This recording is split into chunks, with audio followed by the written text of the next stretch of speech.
Hi, I'm Joe Fifer, President and CEO of HFMA. Welcome back to our web video series. This month I'm talking about the upside of change.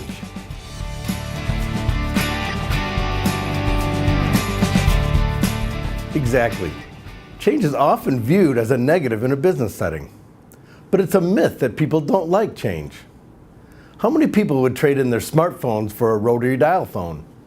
How many would choose to go back to the pre-internet era? Often, what people don't like is the way change is managed. Many people tend to resist change that's been initiated by someone else.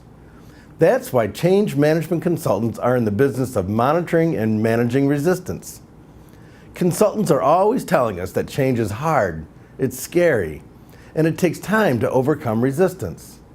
The messages we hear about change in the workplace are all about overcoming the negatives.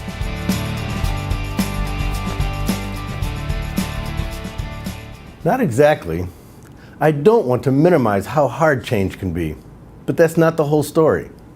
Change isn't all bad. Anyone who's survived a major organizational change will tell you that it can be very stressful, but it can also bring teams closer together.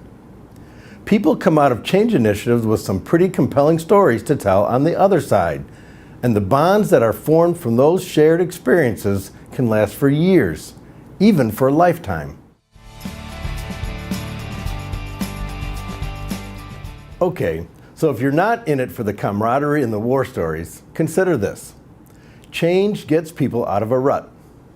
I've always said, if you think you're going to be sitting next to the same person doing the same thing a year from now, you're kidding yourself.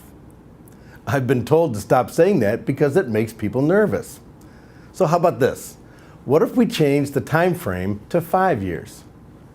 All you anxious people out there, do you really want to be doing exactly what you're doing today, 5 years from now?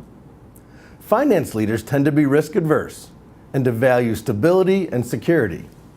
But my guess is that even the most security conscious folks out there don't want to keep doing the same thing day in and day out forever. Thank you. There's one more thing I'd like to mention.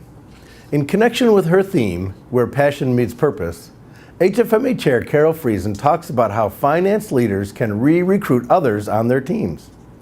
In other words, how can we rekindle the enthusiasm and sense of purpose people felt when they first started their jobs? One way to re-recruit is to help your team members see how what they do improves people's lives. Another way is to create something new. Change gives people an opportunity to be a part of something bigger than themselves. And that's why many healthcare leaders went into this field in the first place. In healthcare, change is imperative. Anyone who's familiar with the volume to value transformation understands that. Try approaching the change process by encouraging the upside, not just managing the downside. You may find that reframing makes all the difference. Thanks for watching. I'll see you next month.